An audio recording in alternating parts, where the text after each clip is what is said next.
This channel does not promote any violent, harmful, or illegal activities. All content provided by this channel is meant for an educational purpose only. গতকাল কি পরিস্থিতি তৈরি হলো ভাবুন তো, অন্যান্য স্বাধীনতা দিবসের সকাল এবং বেলার ছবিটা যেরকম থাকে, আজকে কি দেখলাম?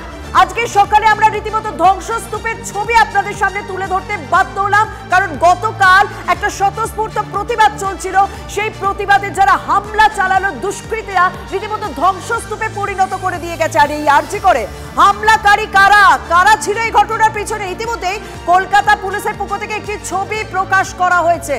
পুলিশের প্রকাশিত ছবিতে আরজি করের এক ইন্টার্নও রয়েছে। আরজি করে অশান্তির ঘটনায় 50টিরও বেশি ছবি প্রকাশ করে পুলিশ। আর এই মুহূর্তে রাজ্যপাল সিভি আনন্দ বোস তিনি পৌঁছে গিয়েছেন আরজি করে। গতকাল রীতিমতো ধ্বংসলীলা চলে সেই আরজি করে, দুষ্কৃতী তাণ্ডব চলে, একটা স্বতঃস্ফূর্ত প্রতিবাদ চলছিল গোটা দেশে, গোটা রাজ্যে, গোটা তিলোত্তমায়। কিন্তু আরজি করে ছবিটা 12:15টার পর পাল্টাতে থাকে। আজ সিভি আনন্দ বোস রাজ্যপাল তিনি পৌঁছে গিয়েছেন আরজি কর হাসপাতালে।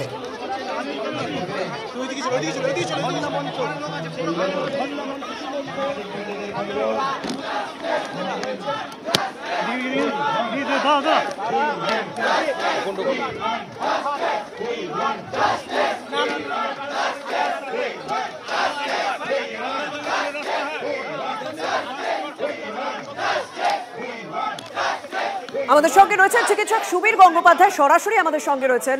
ডক্টর গাঙ্গুলি, আপনাকে সবার আগে, স্বাধীনতা দিবসের সকালে চিকিৎসকরা নিরাপদ নন, সাধারণ মানুষ নিরাপদ নন, সরকারি হাসপাতালে ধ্বংসলীলা আজ আমাদের দেখাতে হচ্ছে। একজন ডক্টর হিসেবে স্বাভাবিক ভীষণ লজ্জার, কারণ রাজ্যের মানুষ হিসেবে আমাদেরই ভীষণ লজ্জা করছে এই ছবি দেখাতে। হ্যাঁ, যেটা মানে আরজি করের যে ঘটনা দিয়ে শুরু, সেটাও যথেষ্ট লজ্জার। আমাদের লজ্জা, মন খারাপ আরো অনেক বেশি। তার কারণ হচ্ছে আমি আরজি করের একজন প্রাক্তনী এবং আমি আরজি কর মেডিকেল কলেজ থেকে রিটায়ার করেছি 1918 সালে, 2018 সালে। তা যাই হোক, তা আমার দীর্ঘ চিকিৎসক জীবনে আমি 38 বছর সরকারি চাকরি করেছি। এইরকম ঘটনা আমি দেখি তো নেই, আমি শুনিও নি।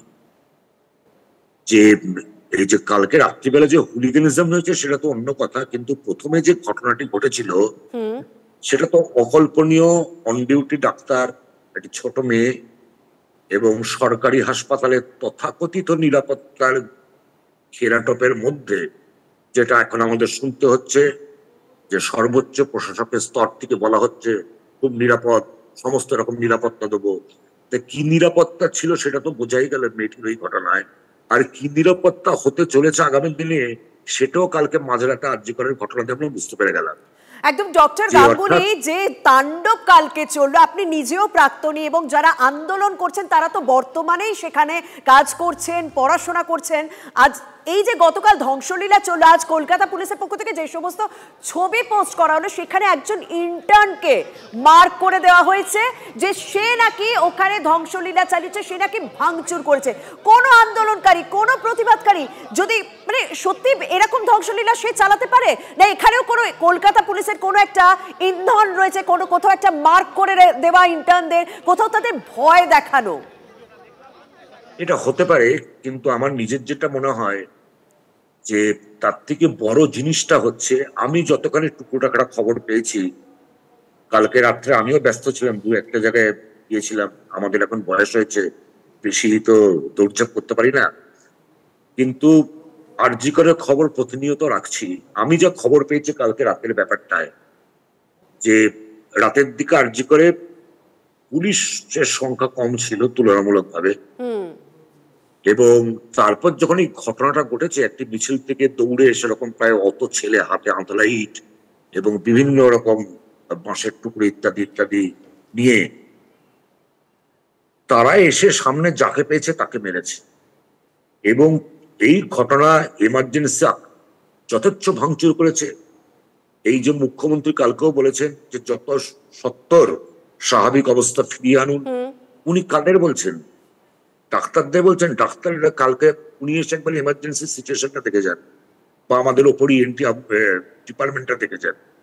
আজকে সেখানে দাঁড়িয়ে আরজি করে বর্তমানে প্রিন্সিপাল তিনি বলেছেন যে এই এমার্জেন্সি এখন আর কাজ করা যাবে না। তাহলে কাজটা কোথায় করবো?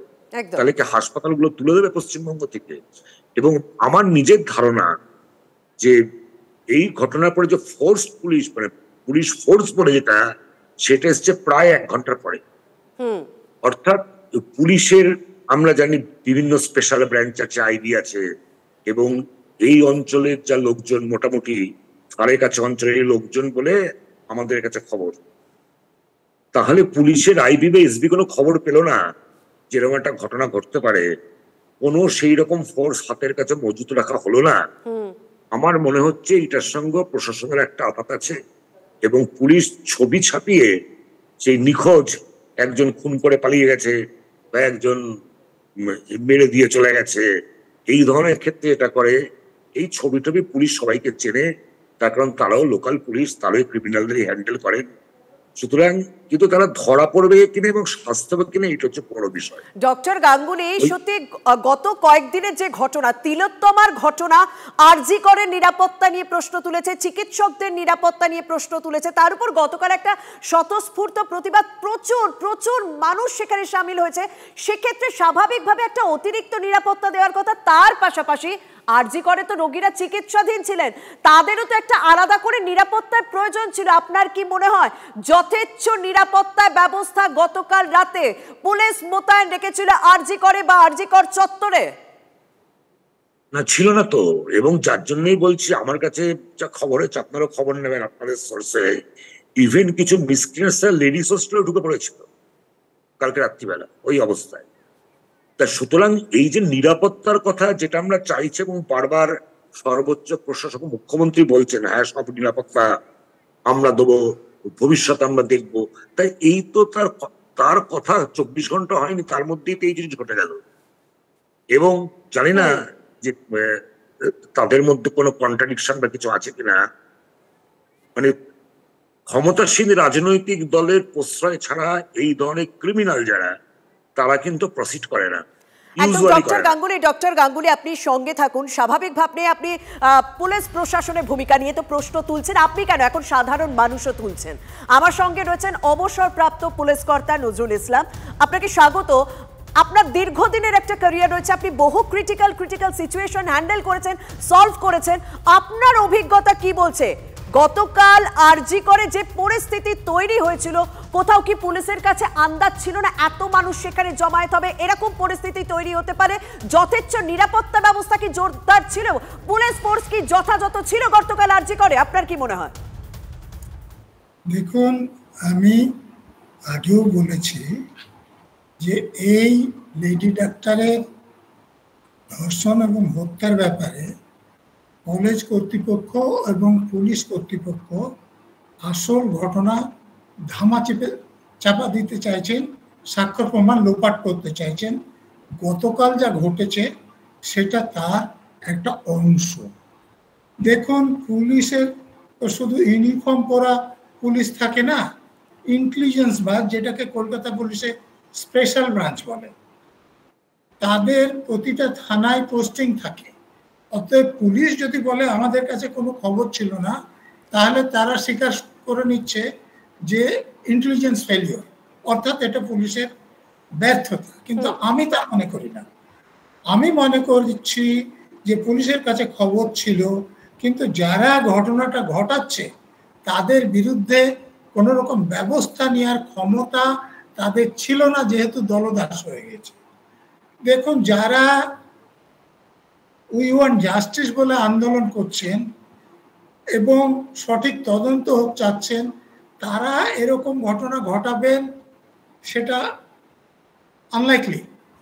এবং যারা কালকে রাত্রিবেলায় বিভিন্ন জায়গা থেকে মিছিল করছিলেন, তারা এরকম ঘটনা ঘটাবেন সেটাও আনলাইকলি। দেখুন, এই যে আরজি করের ঘটনা নিয়ে শুধু আরজি কর নয়, আমাদের রাজ্যের মেডিকেল কলেজ নয়, ভারতবর্ষের বিভিন্ন জায়গায় আন্দোলন হচ্ছে, সেটা থেকে দৃষ্টি ঘোরানোর জন্যে এবং আন্দোলনকারীদের যারা আন্দোলন করছে তাদের ভীত সন্ত্রস্ত করার জন্যে গতকাল শাসক দলের গুন্ডা বদমাশরা এটা করেছেন। ফলে পুলিশের লোকেরা তাদের বাধা দেওয়ার কোনো দরকার মনে করেনি, বরং তাদের সাহায্য করেছে। স্যার আপনার কাছে আমার আরো একটা প্রশ্ন, যে কারণ সাধারণ মানুষ জানেন যে কলকাতা পুলিশ যথেষ্ট স্ট্রং, তারা যদি কিছু চায় তাহলে তারা সেটা করতে পারে, তাদের ইন্টেলিজেন্স পার্ট যথেষ্ট স্ট্রং। এই যে ঘটনাক্রম আমরা দেখলাম 9 তারিখ থেকে ঘটনাক্রম যেটা চরম জায়গায় পৌঁছলো গতকাল রাতে, এর পরে যারা হাসপাতালে রয়েছে, এর পরে যারা আরজি করে আন্দোলন চালিয়ে যাচ্ছে, আপনার কি মনে হয় তারা কি এখনো নিরাপদ রয়েছে? না, মোটেই নিরাপদ নয়। কলকাতা পুলিশ কত ভালো কাজ করেছে সেটা যদি আপনি বুঝতে চান, দেখুন ঘটনাটা মোটামুটি 4টের দিকে ঘটেছে সকাল, আর 4:20 ইনকোয়েস্ট হয়েছে। দেখুন তখনও পর্যন্ত কোনো ক্রিমিনাল কেস শুরু করেনি পুলিশ।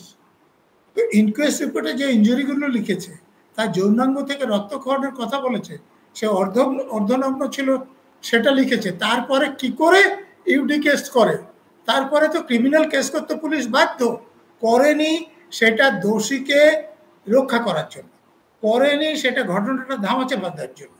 তো গতকাল রাত্রে যেটা ঘটেছে দেখুন, সিসিটিভি ফুটেজের যে সেগুলো, হ্যাঁ সেগুলো নষ্ট করেছে। পুলিশের যে ওখানে ফাঁড়ি ছিল, ফাঁড়িতে যে সিসিটিভির যে হার্ড ডিস্ক ছিল সেগুলোকে নষ্ট করেছে। পুলিশ এত দুর্বল হয়ে গেছে যে তাদের ফাঁড়িও রক্ষা করতে পারছে না। তাহলে তো কালকে স্থানীয় থানা বা পুলিশ কমিশনার লালবাজারে গিয়ে এরা ধ্বংস করে দেবে, সেটা পারবে কি? পুলিশ চাইছে বলে এই কাজ করতে পেরেছে। একদম, আপনি আমাদের সঙ্গে থাকুন। ডক্টর গাঙ্গুলি আমার সঙ্গে রয়েছেন। ডক্টর গাঙ্গুলি, এই যে একটা দুষ্কৃতি তাণ্ডব চলছে আরজি করে, আন্দোলনকারীরা থেমে নেই, তারা গতকাল রাত থেকেই আবার প্রতিবাদে বসে পড়েছেন, তারা আন্দোলনে বসে পড়েছেন। আজকে তো প্রত্যেকে তারা সাধারণ কর্মী, হাসপাতালে যারা কর্মী রয়েছেন তারাও এই মুহূর্তে নিরাপত্তার দাবি করছেন, কারণ গতকালের পর থেকে তারা রীতিমতো আশঙ্কায়, তারা রীতিমতো আতঙ্কে রয়েছেন। এতদিন আপনাদের ব্যাকআপ ছিল, কি মনে হচ্ছে এই মুহূর্তে দাঁড়িয়ে আপনাদের কি মনে হচ্ছে, আপনারা কোন পরিস্থিতিতে দাঁড়িয়ে রয়েছেন, কোন সিচুয়েশনে রয়েছেন? আপনাদের সমর্থন নিশ্চয়ই এখনো অটুট রয়েছে যারা আন্দোলন করছে তাদের পিছনে। হ্যাঁ, আমরা তো আরজি করে যাবো, আমি একটু পরেই আরজি করেই যাব। আমি না, আমার মতো আরো অনেক প্রাক্তন আজকে আরজি করে আসবেন, যেহেতু কালকে আক্রমণ হয়েছে এবং বর্তমান ছাত্ররা তো থাকবেই। আমি সে কথা বলছি না, যেটা আমি বলছিলাম যে আরজি করটা কিন্তু একটা বিচ্ছিন্ন দ্বীপ নয়, এইটা বুঝতে হবে। আজকে আমার ধারণা, কালকে মুখ্যমন্ত্রী বেহালায় একটা মিটিং এ বলেছেন, কাগজে পড়ছিলাম, যে এটা যেহেতু একটা বিরোধী রাজনৈতিক দল বা গোষ্ঠীর ষড়যন্ত্র, সুতরাং শুক্র শনি রবি থেকে তিনি যে দল ক্ষমতায় আছে, তার যে দল, সেই দলকে রাস্তায় একদম আপনি রাজ্য শাসক দলের দিকে অভিযোগের আঙুল তুলছেন। আমি আসবো অবশ্যই, এই মুহূর্তে রাজ্যপাল সিভি আনন্দ বোস তিনি বক্তব্য রাখছেন। Let me interact with the people. Let me see the scene of incident. Make my own assessment. Then I respond.